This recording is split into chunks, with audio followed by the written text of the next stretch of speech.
Donc, bonjour tout le monde. Mon nom est Marie-Renée Blanchet. Je suis vice-doyenne à la Faculté des études supérieures et postdoctorales.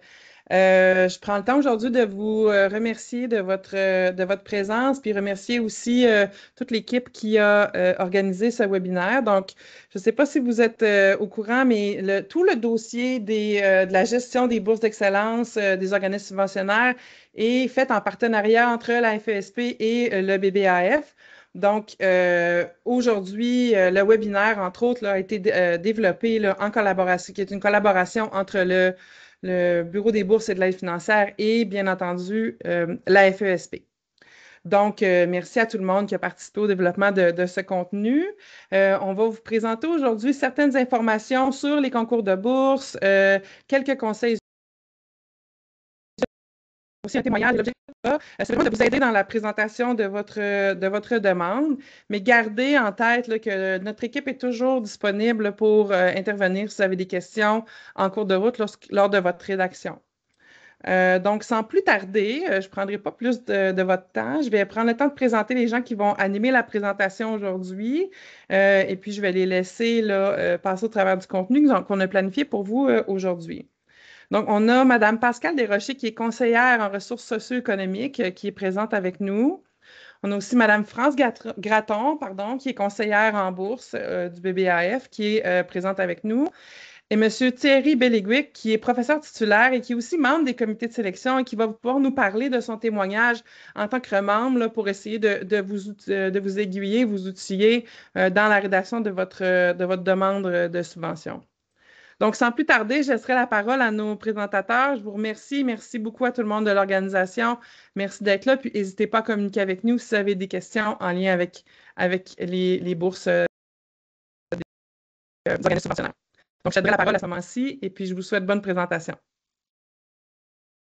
Merci. Bonjour à toutes et à tous. En tout premier lieu, voici l'ordre du jour du webinaire d'aujourd'hui. Nous allons d'abord vous présenter des informations pratiques sur les programmes de bourse des organismes subventionnaires. Par la suite, nous partagerons quelques conseils utiles pour la préparation de votre demande. Et finalement, vous pourrez entendre le témoignage d'un membre de comité de sélection qui pourra assurément vous inspirer dans la préparation de votre dossier. Tel que mentionné précédemment, si vous avez des questions d'ordre général pendant ce webinaire, adressez-les dans le clavardage et nous y répondrons à la fin de la présentation.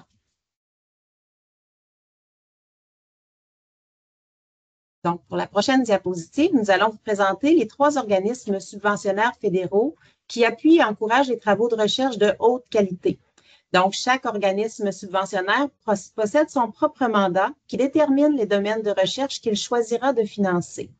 Le CRSH finance la recherche dans les domaines des sciences humaines, des sciences sociales, les arts, les lettres et la musique, ainsi que l'être humain.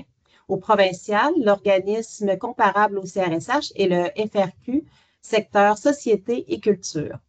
Le CRSNG offre pour sa part du financement dans les domaines des sciences et du génie et doit viser principalement l'avancement des connaissances dans l'un des domaines des sciences naturelles ou du génie. Au provincial, l'organisme comparable au CRSNG est le FRQ, secteur nature et technologie. L'IRSC finance toute recherche qui vise à améliorer ou avoir une incidence sur la santé en général, ses produits et ses services.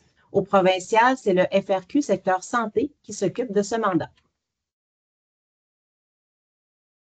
Voici maintenant quelques informations qui vous permettront de choisir le bon organisme. Tout d'abord, il faut savoir que ce n'est pas le programme d'études qui définit l'organisme à choisir, mais bien le projet de recherche. Par exemple, une personne étudiante en architecture ayant un projet de recherche qui traite de technologies de modélisation et de numérisation devrait envoyer un CRSNG qui est dans les domaines des sciences et génie. Pour la plupart d'entre vous, le choix de l'organisme est très clair. Certains domaines de recherche pourraient relever du mandat de plus d'un organisme, comme par exemple la psychologie, les études en gestion ou la géographie. Certains domaines de recherche pourraient relever du mandat. Commencez donc par en discuter avec votre direction de recherche et en cas de doute, communiquez directement avec les organismes en leur écrivant une description du projet de recherche afin de vous assurer que votre projet est compatible avec leur mandat. Prévoyez un délai de quelques jours pour recevoir une réponse. L'organisme peut refuser une demande de bourse s'il juge qu'elle fait plutôt référence à un autre organisme subventionnaire. Il est à noter que l'organisme ne transférera pas votre dossier à l'autre organisme concerné.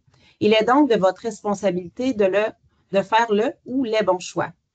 Dans le doute, nous vous suggérons de postuler aux 2 paliers de gouvernement, soit au fédéral et au provincial, mais choisissez toujours le bon organisme au sein du même palier. Je passe maintenant la parole à France qui va poursuivre cette présentation. Oui, merci Pascal. Donc, on va maintenant présenter les différents programmes de bourse. On va commencer par les bourses de maîtrise, donc les BES-RCM. Donc, le programme de bourse de maîtrise fournit un appui financier aux personnes étudiantes de fort calibre qui sont inscrites dans un programme d'études canadien admissible au niveau de la maîtrise. Et dans certains cas, au niveau du doctorat, mais les exceptions, on les voit un peu plus tard.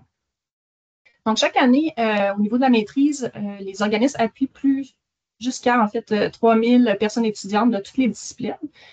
Donc, les activités relatives au processus de sélection et à l'administration des fonds là, pour ces bourses-là sont faites directement dans les universités.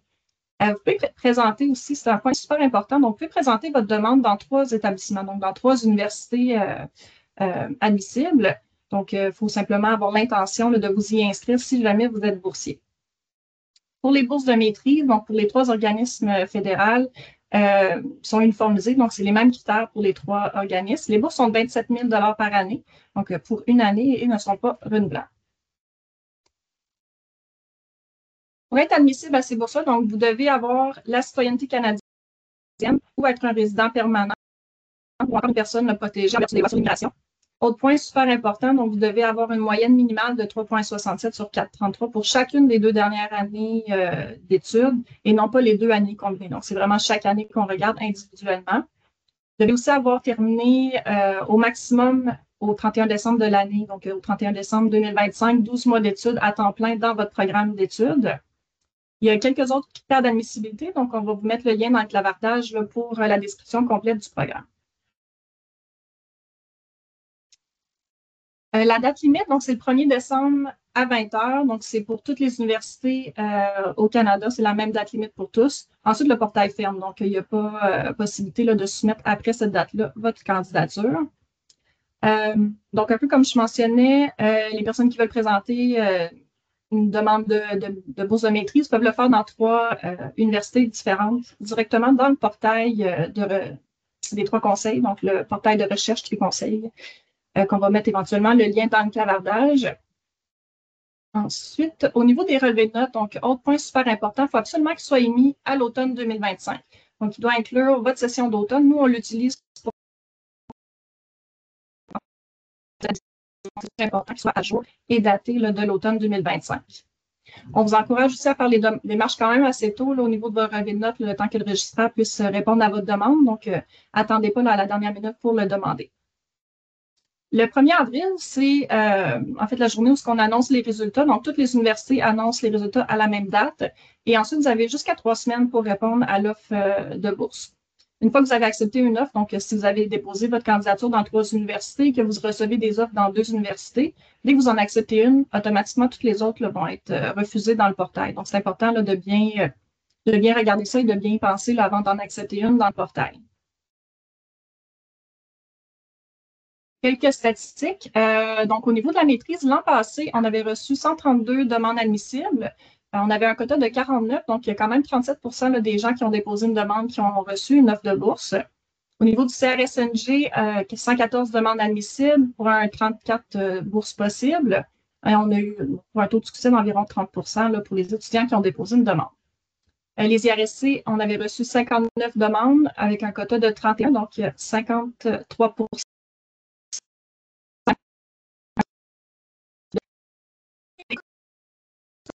Qui se termine au 1er décembre, notre quota du CRSH est de 50, CRSNG, c'est 36 et pour les IRSC, c'est 32. Parfait, donc là, je vais maintenant céder la parole à Pascal qui va nous parler un petit peu du doctorat. Alors oui, en ce qui concerne le programme de bourse d'études supérieures en recherche du Canada au niveau du doctorat, le BESRCD, celui-ci vise à reconnaître et à soutenir la relève remarquable en innovation, en travail du savoir et en création et en recherche. Ce programme apporte un soutien aux personnes étudiantes pour leur permettre de profiter d'une expérience de formation en recherche de haute qualité tout en visant à favoriser les retombées dans les milieux de recherche et ailleurs. Les bourses appuient et encouragent l'excellence en recherche dans une vaste gamme de disciplines et de domaines comme la santé, les sciences humaines, sciences naturelles et génie, y compris la recherche interdisciplinaire et multidisciplinaire. Les bourses du doctorat sont attribuées à la suite d'un processus de sélection et administrées par les trois organismes. Le programme est uniformisé pour les trois organismes, ce qui est à savoir, c'est qu'il la plateforme de dépôt des candidatures. Ces bourses sont d'une valeur de 40 000 par année pour une durée de 36 mois. En ce qui concerne l'admissibilité, voici les clientèles ciblées, soit les citoyennes, citoyens canadiens, résidents permanents, personnes protégées, personnes étudiantes de l'international inscrites dans un établissement canadien. Les candidates et candidats doivent avoir terminé au plus 36 mois d'études à temps complet dans le programme de doctorat au 31 décembre 2025. L'admissibilité du nombre de mois d'études tient compte de toutes les études effectuées par les candidates et candidats en vue de satisfaire aux exigences du programme pour lequel ils présentent une demande de bourse. Les programmes de doctorat admissible doivent avoir une importante composante de recherche qui aboutit à la réalisation d'une thèse, d'un projet de recherche important, d'un mémoire, d'une publication érudite, d'un spectacle, d'un récital ou d'une exposition dont le mérite est évalué par les experts de l'établissement comme exigence pour l'achèvement du programme.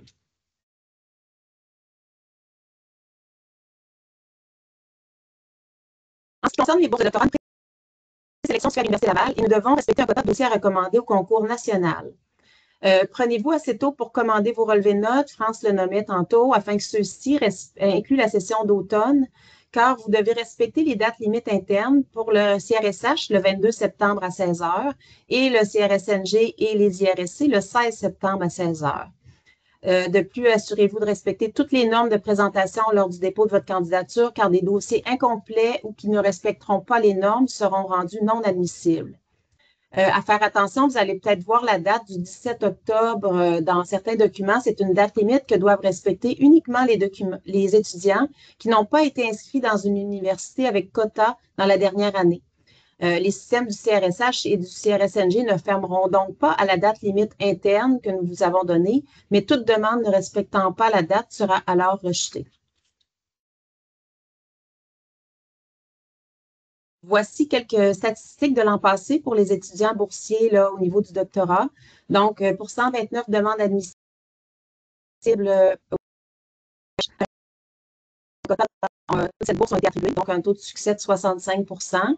Pour le CRSNG, un taux de succès de 45 %, 31 bourses attribuées pour 82 demandes admissibles. Et pour les IRSC, 30 % taux de succès, 9 bourses attribuées pour 55 demandes admissibles.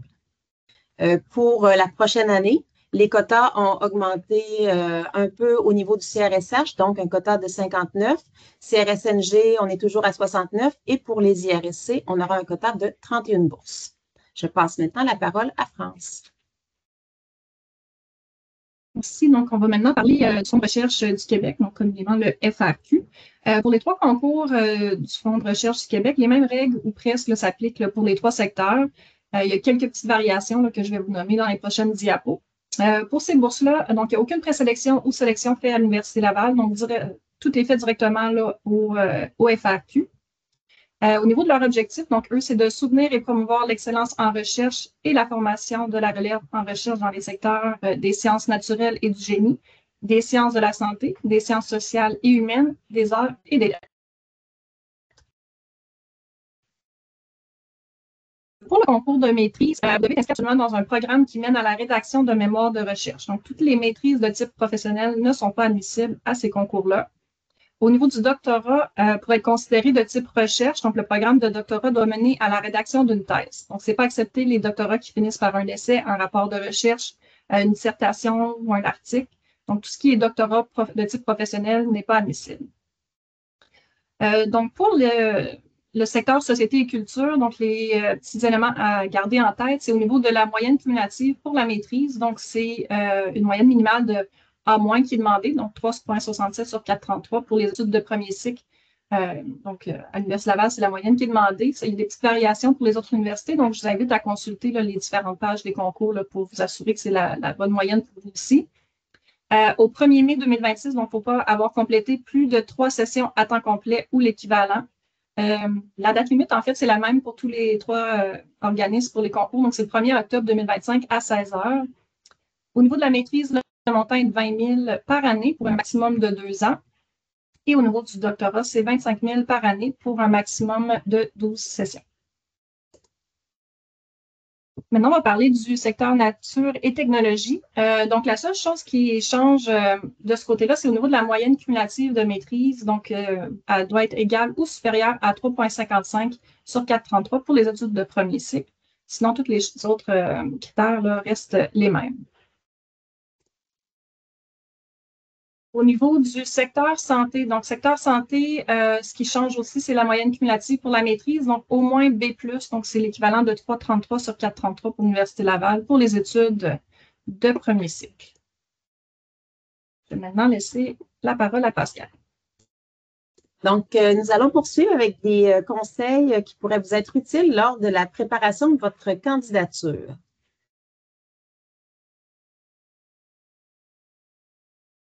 Donc, en tout premier lieu, il est important de vous préparer à l'avance. Donc, la période de dépôt des candidatures débute à l'automne, moment où les personnes étudiantes doivent soumettre leurs demandes avant la date limite. Durant l'hiver, les comités de sélection se réunissent pour analyser les dossiers et au printemps, les résultats sont annoncés. Si vous êtes sélectionné, vous pourrez demander le début du versement de votre bourse dès la session d'été. Ainsi, pour bénéficier d'un financement dès le début de votre programme d'études, il est recommandé d'entamer vos démarches 1 an à l'avance. Prenez le temps de bien préparer votre demande afin qu'elle se distingue et laisse une impression positive. La constitution d'un dossier de candidature demande un temps et un certain investissement, mais cet effort peut s'avérer très bénéfique. Donc, en tout premier lieu, explorez les différentes possibilités. Donc, explorer les différents programmes de bourse disponibles. Les bourses offertes par les organismes subventionnaires sont parmi les plus reconnus. Il est donc recommandé de soumettre une demande aux 2 paliers gouvernementaux, soit le fédéral et le provincial. Cependant, d'autres sources de financement peuvent également être pertinentes pour vous. Vous pourriez consulter le site web de votre regroupement ou votre centre de recherche qui propose parfois des bourses spécifiques à votre domaine. Des fondations, des entreprises privées, des organismes comme offrent aussi des opportunités intéressantes. Enfin, le répertoire des bourses du Bureau des bourses et de la financière constitue une ressource précieuse. Vous y trouverez plus de 3000 bourses répertoriées, accompagnées de nombreux conseils utiles. Vérifiez votre admissibilité et respectez les consignes. Il est essentiel de distinguer les conditions d'admissibilité des critères de sélection. Les conditions d'admissibilité déterminent si vous êtes autorisé à soumettre une demande, tandis que les critères de sélection précisent la manière dont votre dossier sera évalué.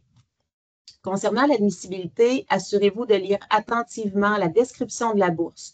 Toutes les conditions y sont indiquées. Certaines concernent la candidate ou le candidat, comme par exemple la citoyenneté, tandis que d'autres portent sur le programme d'études ou de recherche, comme le domaine de recherche.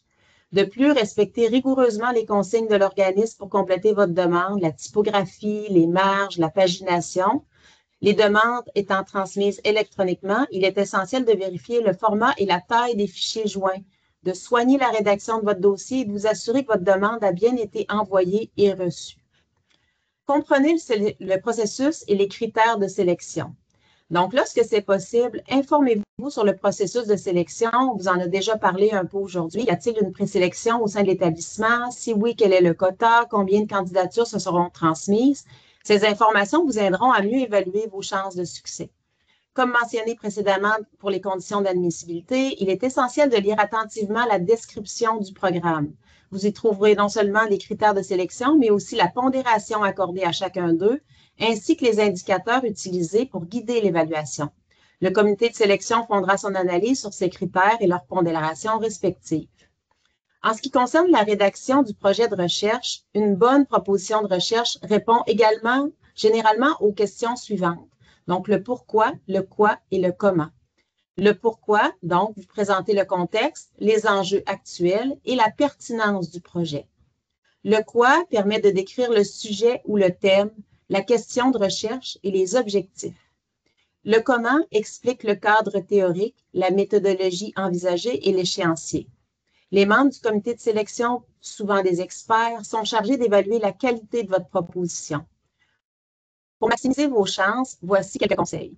Donc, formulez des questions et des objectifs de recherche clairs, précis et réalisables. Décrivez de manière détaillée la méthodologie que vous comptez utiliser. Mettez en valeur l'importance de vos travaux et les contributions attendues à la recherche. Rédigez votre proposition dans un langage simple, précis et accessible.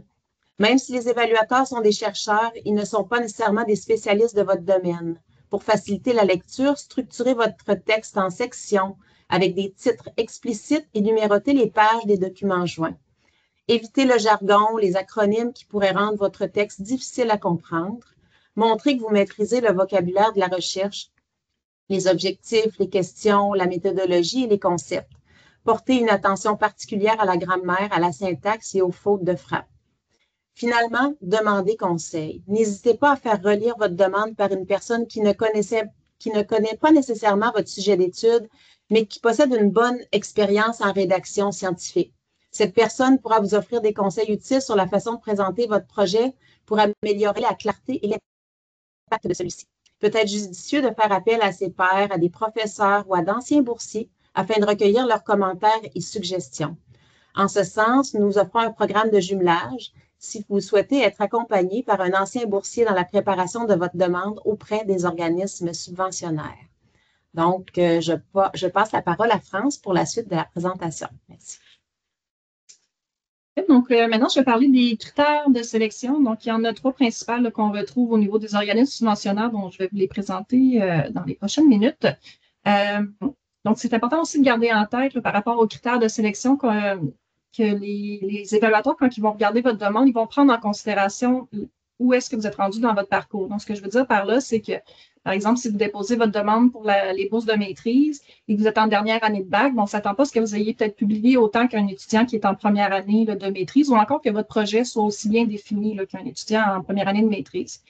Donc, c'est important là, de le garder en tête. Donc, de ne pas hésiter là, à envoyer votre candidature si vous croyez peut-être qu'elle n'est pas aussi forte que certains autres de vos collègues qui ont déjà commencé leur programme. Là. Donc, c'est pris en considération là, par les évaluateurs. Donc, on va parler maintenant du premier critère, donc l'excellence académique. Qu'est-ce qui est regardé ici? Bien, c'est sûr qu'on regarde le dossier universitaire, donc les moyennes de vos différents programmes. On va aussi regarder les bourses que vous avez eues. Est-ce que vous avez eu des bourses, des distinctions, des prix? Aussi, tout ce qui est bourses de mérite. Là. Donc, n'hésitez pas à tout indiquer là, dans l'endroit opportun là, de votre demande, les bourses que vous avez reçues et peut-être même celles que vous avez déclinées. Parfois, il y a des règles de cumul là, qui fait qu'on ne peut pas accepter plus qu'un type de bourse à la fois. Donc, n'hésitez pas à le mentionner si jamais vous avez eu un offre, mais que vous avez dû la décliner. Aussi, indiquez vos mentions spéciales, les tableaux d'honneur dans lesquels vous avez été nommé. Donc, mettez tout ce qui pourrait vous mettre de l'avant votre candidature là, dans le bon endroit de votre dossier de candidature. Ce qui est pris en considération, un peu comme j'ai mentionné, la progression et la durée de vos études. Donc, la progression, c'est sûr qu'on va regarder où vous êtes rendu dans votre programme.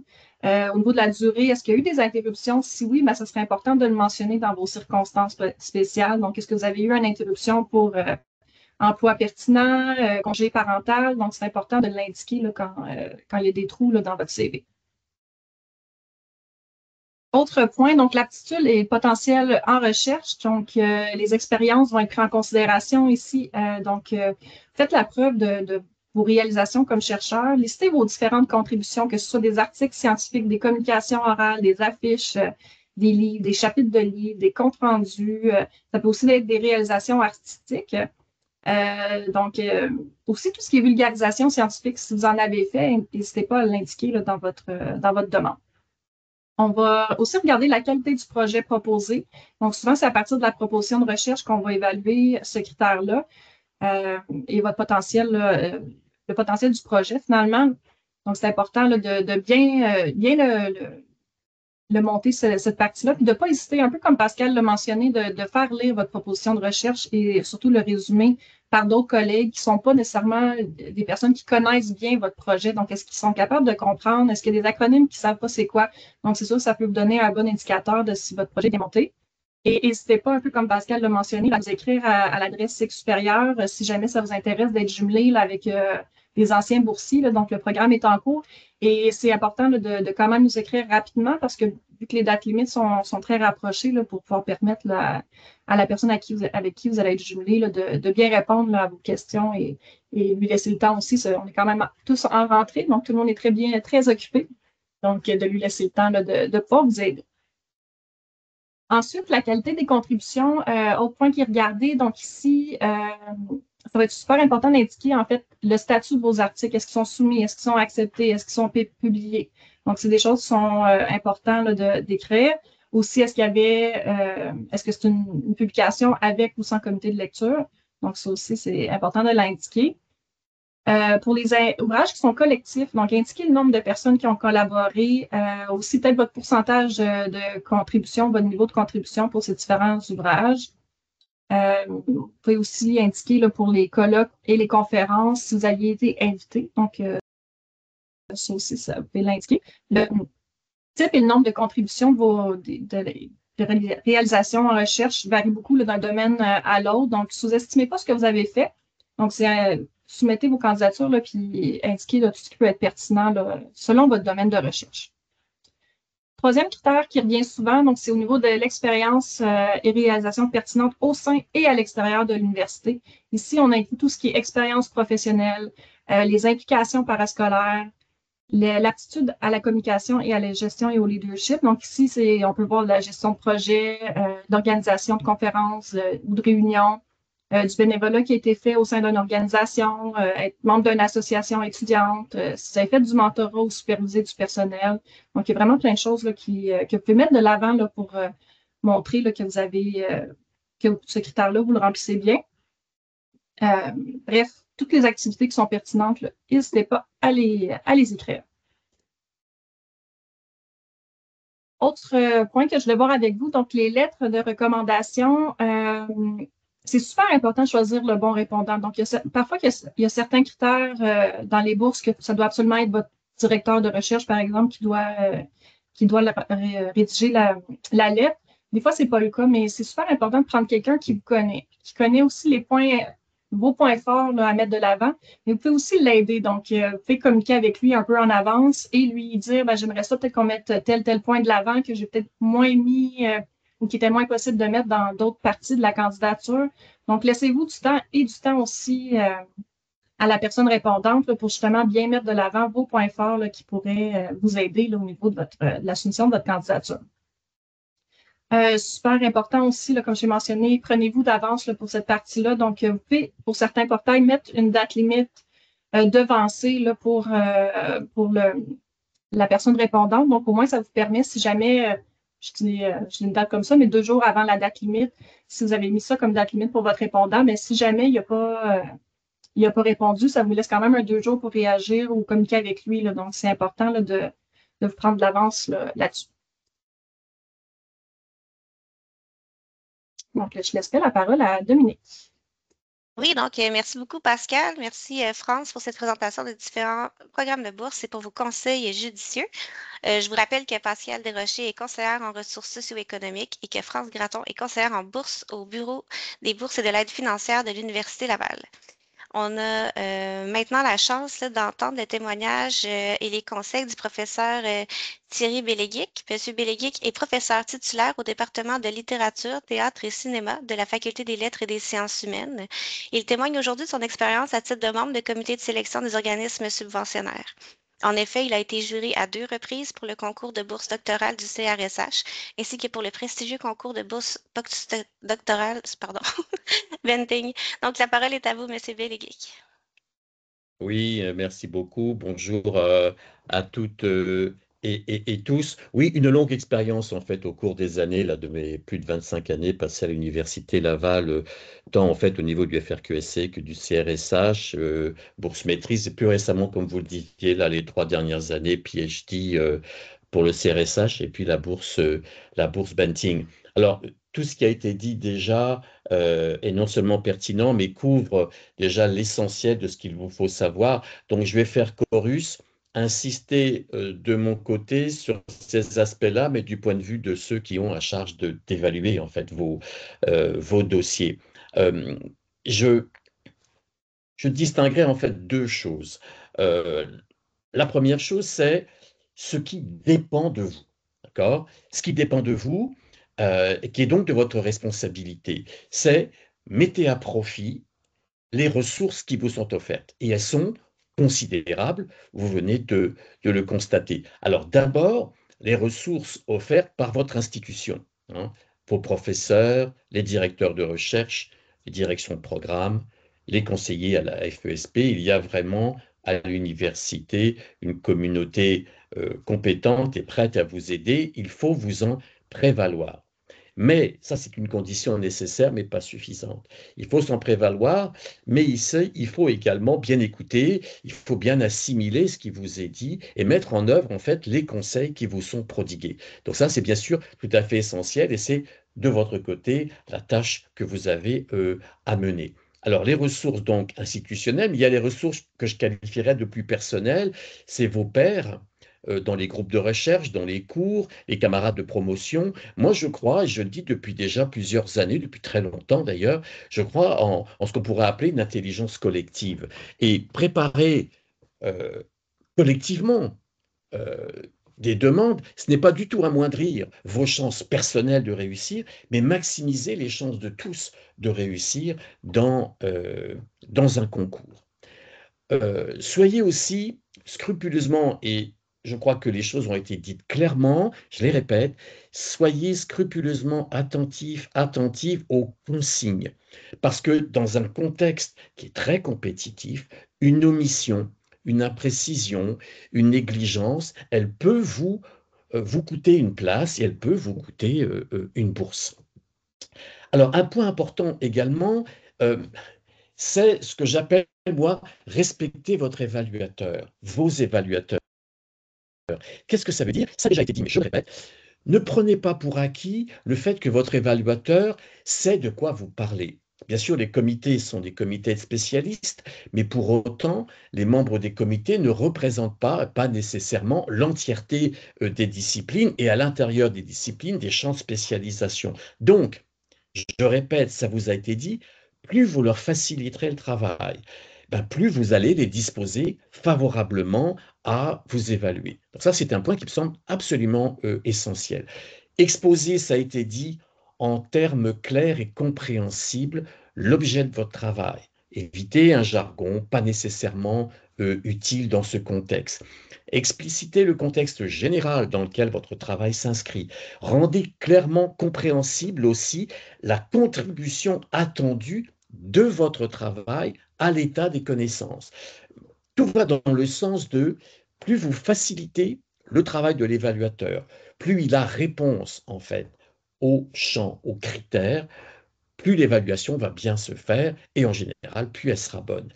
Les critères d'évaluation de vos dossiers, ils ont été énumérés, ils ont été documentés il y a quelques minutes, ils sont explicites et donc assurez-vous de couvrir adéquatement, scrupuleusement, je dirais, chacun d'entre eux. Veillez aussi, je le rappelle, ça a été dit, à ce que tous les éléments du dossier soient lisibles. Alors, il y a un point très particulier auquel on est confronté dans les comités qui peuvent indisposer des évaluatrices, des évaluateurs, ce sont les formulaires de notes.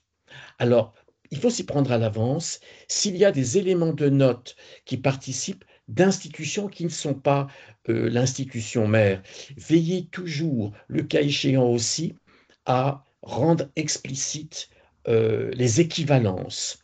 Il faut que la partie de la notation soit un élément auquel l'évaluateur peut avoir rapidement accès. Hein. Les relevés de notes, parfois, représentent en fait une sorte de masse d'informations. N'hésitez pas à rendre explicite le plus visible possible ces éléments-là dans votre demande. Et puis, pour les étudiants qui viennent d'autres cultures universitaires, il faut prendre le temps de rendre aussi explicite ces différences parce que les moyennes peuvent être très, très variables d'un pays à un autre. Également, profitez des possibilités qui vous sont offertes, on l'a dit également, de contextualiser des éléments de votre curriculum et qui excèdent le curriculum académique. Expliquez clairement, le cas échéant, des raisons médicales, ça a été dit, familiales, qui peuvent expliquer une contre-performance ponctuelle. Euh, Également, mettez en évidence, ça a été dit, c'est très important aussi, des éléments d'activité péri, para, académiques qui mettent en valeur des qualités qui sont les vôtres. La prestation d'un dossier, c'est bien sûr stricto sensu les notes, la performance, mais c'est aussi un profil de personne engagée dans la communauté, volontaire, attentive à des enjeux de société. Tout cela aide le comité à se faire une idée plus claire de qui vous êtes et peut rendre la décision, le cas échéant, plus aisée en votre faveur.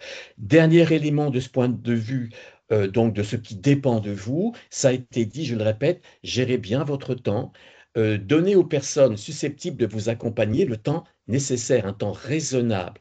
Donc bien sûr, ne pas s'y prendre à la dernière minute, faire les choses selon un échéancier qui soit rigoureux, et puis prenez le temps de bien réviser votre document aussi en temps et en heure, parce que un document qui va être impeccable dans la présentation, qui va optimalement cocher tout ce qui est attendu, eh bien, va être davantage, bien sûr, de nature à réussir. Alors, peut-être le point du témoignage qui peut être peut-être plus intéressant et qui vient compléter ce qui vous a été dit, hein, c'est ce qui ne dépend pas de vous. Euh, je voudrais ici dire 2 ou 3 mots pour vous rassurer aussi et vous encourager sur moi, ce que j'appelle la fiabilité du processus. Au cours des années, ce que j'ai pu constater, c'est vraiment une évaluation. Alors, certes, elle demeure humaine, c'est-à-dire elle est faite par des individus, et donc l'humanité ne connaît pas la perfection. Cependant, le processus est conçu de telle manière qu'il tend à pallier cette réalité humaine, si vous voulez, cette imperfection. Pour tout dossier, il y a 2 évaluateurs, un évaluateur principal, A, un deuxième évaluateur, l'évaluateur B, en cas de dissensus, hein, c'est-à-dire en cas d'un écart de notation qui serait trop grand, un troisième évaluateur du comité est sollicité et ça mène en général à une discussion où tous les membres du comité, le cas échéant, peuvent être engagés. Il y a également, bien sûr, des modes qui veillent à faire en sorte que les moyennes de notation de chaque évaluateur soient prises en considération. Si vous avez une évaluatrice, un évaluateur plus sévère, moins sévère, il va y avoir un algorithme qui va compenser ces effets. C'est extrêmement important en termes d'équité dans le traitement des dossiers. Il y a aussi quelque chose d'important, bien sûr, c'est que depuis déjà plusieurs années, tous les comités sont dotés de conseillers EDI, hein, équité, diversité, inclusion. Et ces conseillères, ces conseillers sont très attentifs aux caractéristiques particulières de vos parcours, des milieux dont vous êtes issus, de vos identités. Donc soyez assurés que les particularités de vos parcours seront prises en considération dans l'évaluation du dossier. Ça, j'ai pu le constater de façon vraiment systématique au cours des années. Donc, ce qui est aussi très rassurant. Alors, voilà, grosso modo, ce que j'avais à partager avec vous. Qui faisait beaucoup chorus hein, avec ce qu'avaient déjà énoncé Pascal, France et Dominique. Elles ont tout à fait raison d'insister sur ces points. Je vous y engage également, mais je vous assure et vous rassure aussi sur la bienveillance des personnes qui sont habilitées à évaluer vos dossiers et les processus, les règles elles-mêmes sont de nature à veiller à la plus grande équité possible dans le processus d'évaluation. Voilà, merci de votre attention. Donc, merci beaucoup, Monsieur Belleguic. Je vous rappelle donc que Thierry Belleguic est professeur titulaire au département de littérature, théâtre et cinéma et qu'il a été membre du comité de sélection des organismes subventionnaires. La webconférence est maintenant terminée. On invite les personnes qui y assistaient en mode synchrone à demeurer avec nous pour la période de questions qui ne sera pas enregistrée. Pour les personnes qui nous écoutent en rediffusion, n'hésitez pas à visiter le site du Bureau des bourses et de l'aide financière ou à écrire à l'adresse qui apparaît à l'écran pour toute question. Merci et bonne journée.